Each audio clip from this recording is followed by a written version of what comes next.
The Ataris were one of the more successful pop-punk and punk rock bands back in 2003, with their album So Long Astoria being certified gold. The album contained the hits In This Diary, The Saddest Song, as well as the popular songs Unopened Letter to the World, So Long Astoria, and perhaps their most famous release, a cover of Boys of Summer. Prior to this, they also had moderate success with songs like Your Boyfriend Sucks and San Dimas High School Football Rules, released during the first 7 years of their career. This genre of music was extremely commercially successful at the time, with bands like Simple Plan and Good Charlotte beginning to take off, being played on the radio, on TV constantly, whilst Blink-182 was selling out stadiums.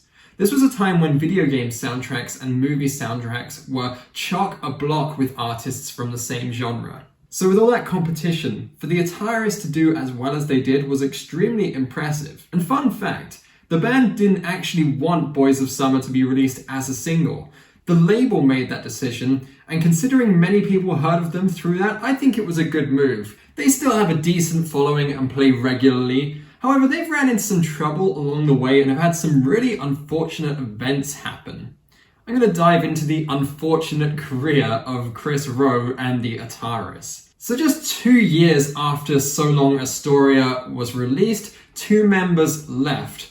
The band then had to leave major label Columbia soon after. Following this, guitar player John Collura left in 2008, along with other members who were only recruited 3 years before. One member is now in federal prison. To continue the bad luck, when they landed in the United Kingdom, their flight was delayed. Then they had trouble with a rental car and eventually had to cancel a show. On another occasion, lead singer Kris Roe was suffering from pneumonia, and the band, with no original members, had to play a show without him, with the drummer taking on vocal duties. And finally, this video surfaced in 2012 of Kris freaking out mid-set and throwing equipment at previous drummer Rob Felicity of Bowling for Soup and Patent Pending fame. My drummer's failing it tonight. I don't know what the problem is, but I'm gonna finish the set by myself.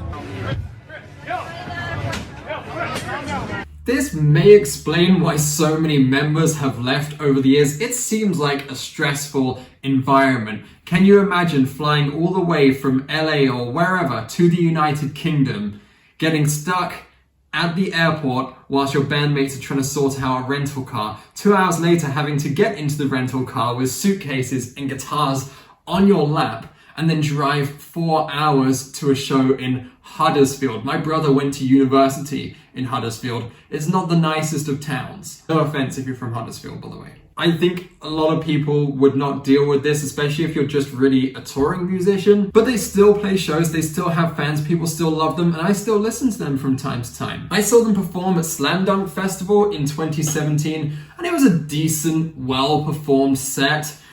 The kid from the movie Blank Check, I think his name Brian Bonsall, was playing guitar for them. Kris was having a bit of trouble though. He would freak out, he would go and shout at the sound guy, and then he'd come back and complain down the microphone, "Oh, the sound sucks," or something like that. It was just a little bit weird.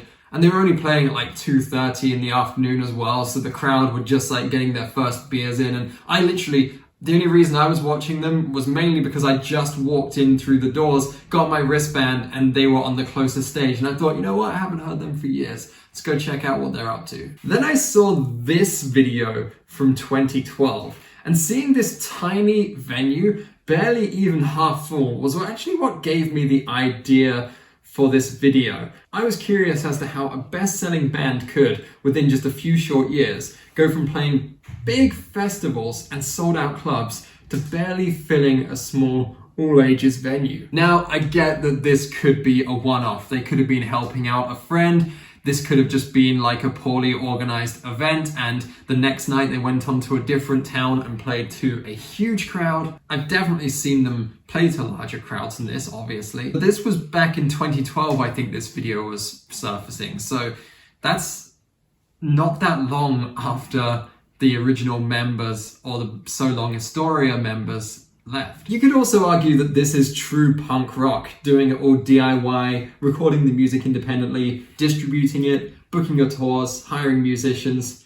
And you know what? I have the utmost respect for Kris Roe due to this as well. He could have just got a regular job and it probably may have even paid more money. He could have done like graphic design, or he could have done songwriting, he could have done recording, whatever it may be. So many pro skaters and musicians end up getting into retail, real estate, but he does this because he loves it. He loves the fans. And I've heard other fans mention that he is so nice when they see him after a show or before a show. He doesn't seem to care if the room has 30 people in it or 1,030. If they like his band, he loves doing it. He is going to put on a great show for them. He loves it in return. And I guess this is why he's so hard on his bandmates, and maybe he's a bit hard to work with, because he just wants it to be the best. He seems like to be a perfectionist. He could also very easily go under the moniker Kris Roe or Kris Roe of the Ataris, but he is going by The Ataris because A, it is his band, and B, a band is a brand. A band is a business. If you are at a festival and you see this band are playing, and then you see Kris Roe, most people are going to be like, wait, who's Kris Roe again? Or they might think, oh, he's probably going to be playing solo material. He won't even be playing The Ataris. Whereas if you see The Ataris, you know what you're getting, and they still do play festivals pretty often, fairly often indeed. They also play cool tours with bands like MXPX, you know, other popular punk rock bands and pop punk bands from the same era. Other members like John Collura have mentioned that they think he should actually tour under the name Kris Roe, mainly because he seems to feel that the legacy of the Ataris is being dragged through the mud with all of this controversy. And I understand that, you know, if you were in a band and they were such this amazing thing, and then all of the original members have left, all of the So Long Astoria members have left, and it's just this thing where it's kind of embarrassing. I can kind of understand that, and that was actually a big reason for John joining onto the reunion tour. They did a So Long Astoria reunion tour, and I think John just wanted to, I don't know, kind of end it on a high note, I suppose, because he didn't like where the direction of the band had gone, which I think was probably a big reason for two members leaving in 2005. Anyway, I mean, they went and started the band Versus the World before Mike Davenport eventually ended up in jail. Unfortunate career, guys. But I've heard Kris on podcasts actually mentioning that this new incarnation of the band, he really enjoys it, you know. He seems to vibe quite well with them. Then again, the podcast I listened to was probably a couple years old, so for all I know, those members he was referring to could have already left again. That's the way it seems to be. And I could be wrong, he could also have a regular job alongside this. He could manage a music studio, he could manage an independent label, he could be a session musician. I don't know that much about him. There isn't that much about him online. I know that he tours often, and most of the stuff on his Instagram or the Ataris' Instagram or their Facebook is just touring stuff. It's tour posters and pictures from their tour and maybe studio updates. There's not really a lot about what he does in his free time, but most bands these days who were big 15 to 20 years ago are now part-time bands. Look at Millencolin. I know that members of Millencolin, I think Nicola has a brewery. I think some members of some bands become, you know, DJs and stuff. They'll tour with the band half the year, and then the other half they're doing DJing or songwriting or whatever it is. There's so many opportunities out there, and being a musician is a transferable skill. You don't just have to play in your band. There's a myriad of opportunities. You could play on a cruise ship if you wanted to. You could play at Disney World, or you could play for another successful band. Ryan Key from Yellowcard is now a touring musician for New Found Glory, and he has a recording studio, so that's just a good example right there. The Ataris having to leave Columbia Records, 16, 17 years ago, that surely probably threw some gum in the works, because major labels can get your album distributed everywhere. They can get your music videos played on TV. They can promote your music videos on YouTube. They can pay for Facebook advertising for you. All of these things, right? And then they went back to their own independent label. It's so much more expensive to get your music out there, so the follow-up album just didn't chart as well. People didn't really know about it. People didn't really care about it as much. I listened to it. I personally don't think it's as good anyway. I think So Long Astoria was a really good album. It wasn't the top type of pop punk or punk rock I like that much. It was a bit more emotionally driven pop punk. It was a bit more sort of like, almost like an emo-y pop punk at the time, which ironically became very popular 2 to 3 years later with Paramore, Fall Out Boy, My Chemical Romance really taking over.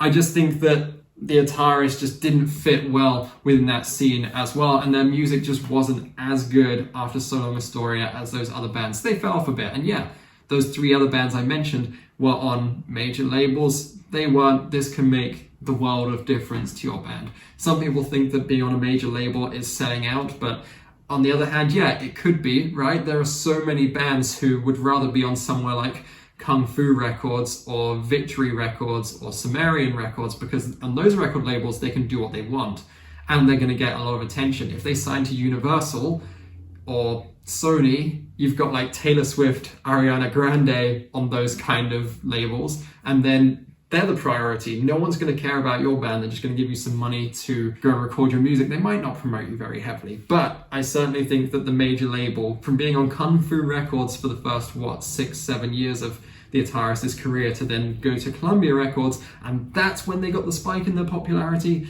I definitely think that that made a big difference for them. Members, disagreements, bad luck happens. Sometimes bands are the best of friends and they stay together and they want to write the same music, they want to play the same tours, the tours aren't stressful.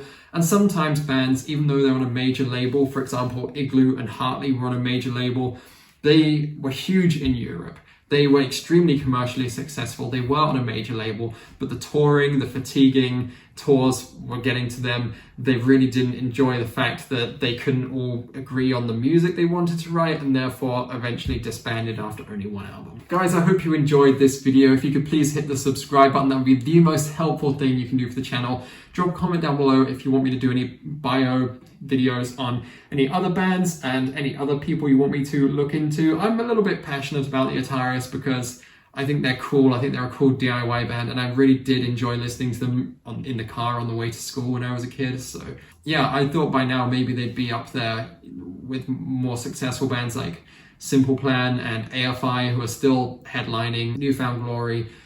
These are all bands which are still doing the tour circuit. They don't play at 2 o'clock in the afternoon. They play the headlining slots. They play hour-long sets. They're very popular. Their albums still do very well. And the Ataris, for whatever reason, just happened to fall short of that. Sadly for them, would be cool. So if there's anyone else you would like me to talk about, then go right ahead, drop it in the comment below. I'll see you guys soon.